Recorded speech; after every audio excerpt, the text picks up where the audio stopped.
こんにちは。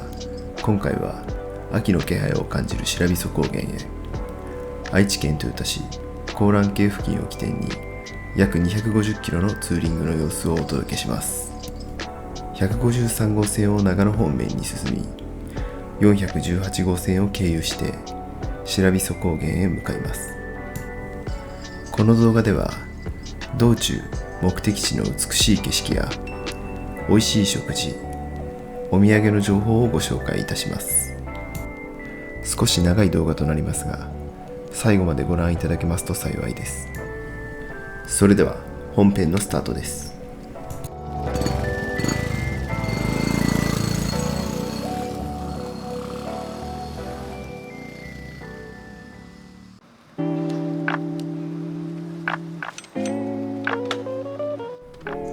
朝7時ごろ、足助市街地を出発します。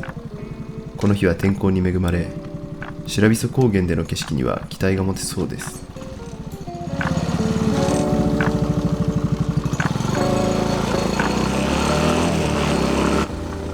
前日に雨が降ったこともあり、路面が濡れているため比較的に二輪車は少ないです。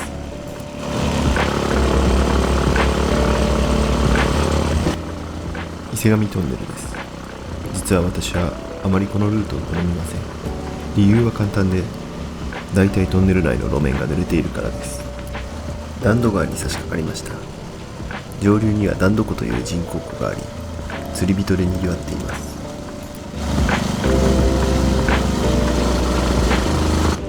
自宅を出発してから少し時間が経っているので休憩を挟みます。フロントがショートフェンダーなのでライト周りまで汚れていますね。もう少し大きなものに変えたいところですが、費用の都合でなかなかできていません。少し休憩を取ったら出発します。どんぐりの里稲部です。今日は思いのほか二輪が少ないですね。 TLR で一番不安になるのが道路の縦溝で、後方から見てわかるくらい段差を拾います。少しトイレに行きたくなったので、月瀬の大杉の駐車場に立ち寄ります。大杉までは行きませんが、せっかくなので少しだけ橋から景色を眺めてみます。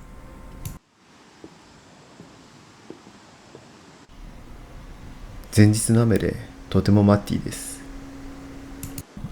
では先に進みましょう。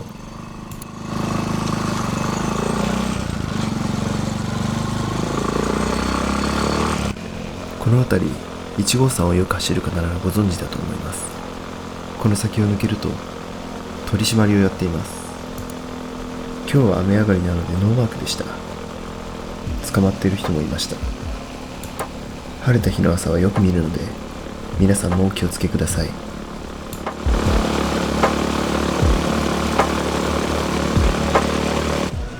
道の駅平屋の前の交差点で右折して418号に入っていきます。先ほど少し道路の縦溝の話をしましたが、新品のキャラメルブロックパターンは特に段差を拾います。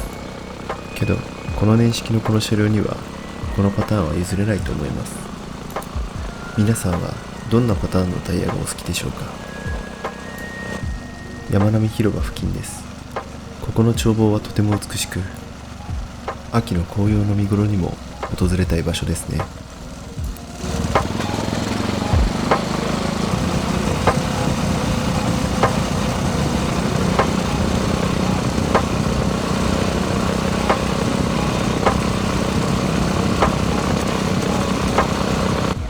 道の駅うるぎ、信州仙石平を通過し、国道151号線と交わる交差点で左折後すぐ入雪をします。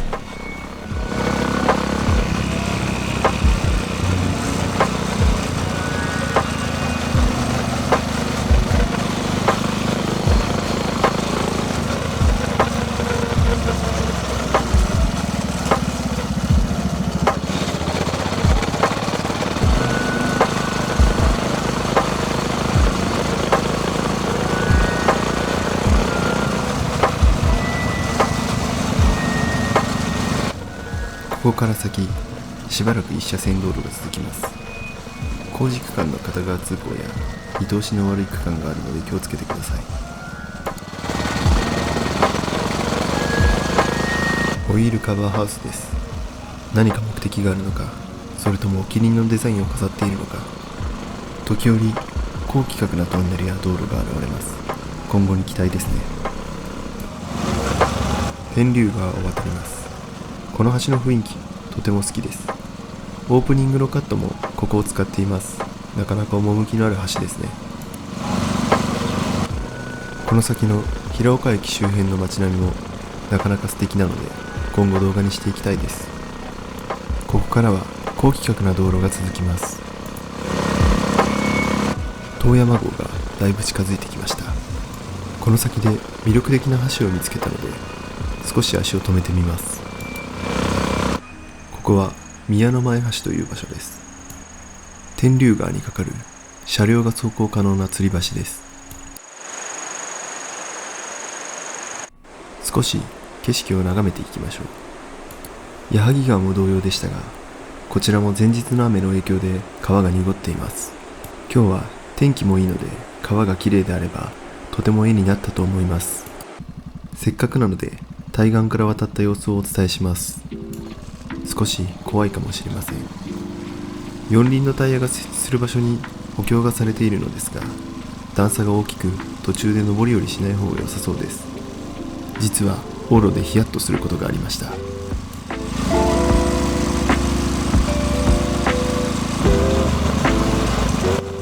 国道152号線との合流部が近づいてきました。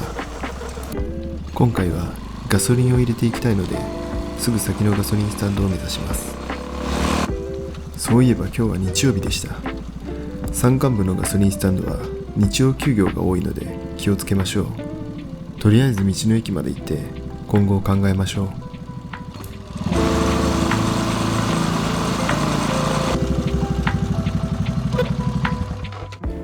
思ったよりもガソリンが減っています。走り方が悪かったかもしれません。先に進んだところに日曜営業のガソリンスタンドがありそうです。ガソリンスタンドを見つけました。営業していてよかった。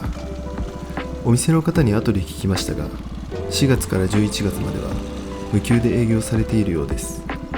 これは大変助かりました。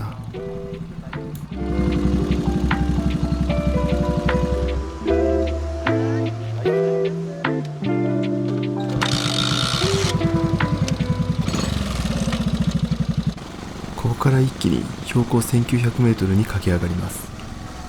大鹿村方面は通行止めです。というか未開通ですかね。仮につながっていたら杖突峠までほとんど信号なしで行けると考えると、バイク乗り的には興奮します。中央構造線、小学生の社会で見たようなワードです。中央構造線と聞くとゼロ磁場を連想しますが、実際あまり有名じゃないゼロ磁場地点が結構あるみたいですね。飯田川のルートはところどころ舗装がない部分があります。だいぶ標高が上がって部分的に景色が開けてきました。森、青空、私はこういう景色がとても好きです。海と青空という組み合わせも素敵ですが、やはり私は山が好きですね。もう少しで到着です。広葉樹が多い明るい緑の森はとても素敵です。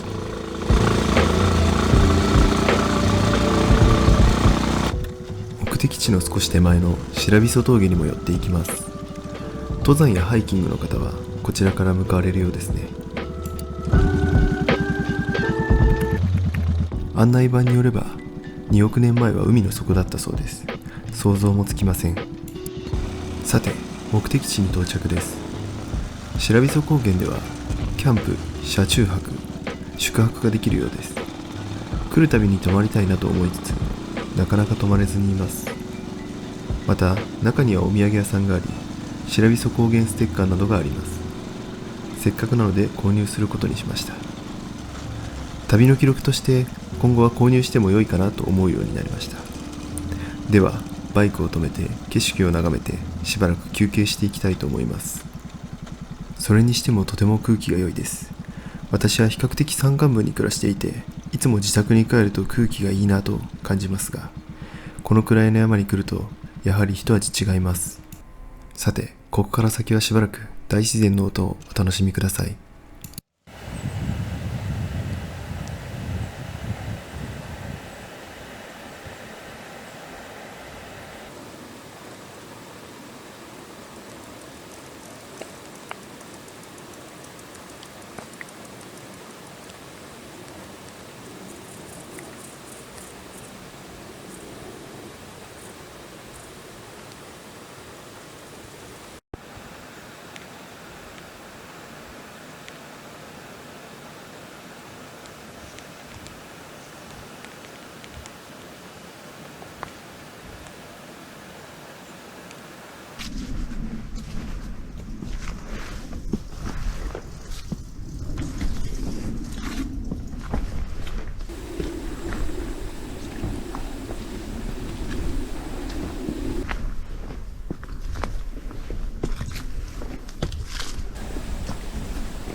今回のツーリングはこれでおしまいです。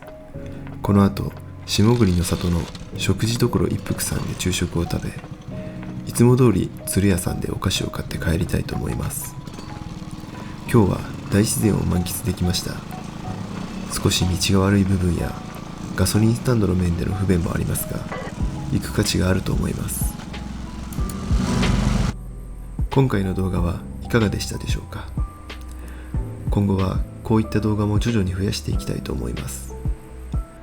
もし皆さんのおすすめルートやスポットがあればコメント欄で教えていただけると幸いです。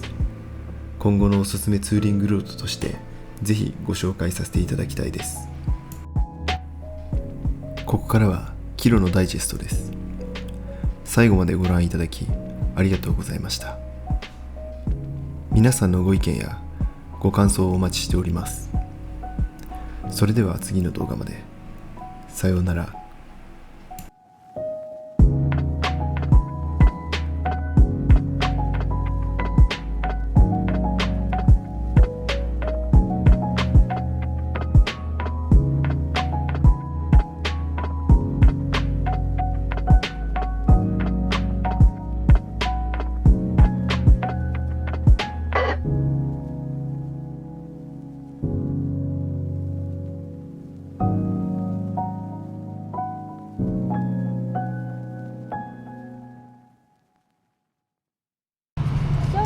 選択してください。領収書は必要ですか？静電気除去シートに触れてから燃料油キャップを開け赤色のノズルで記入してください。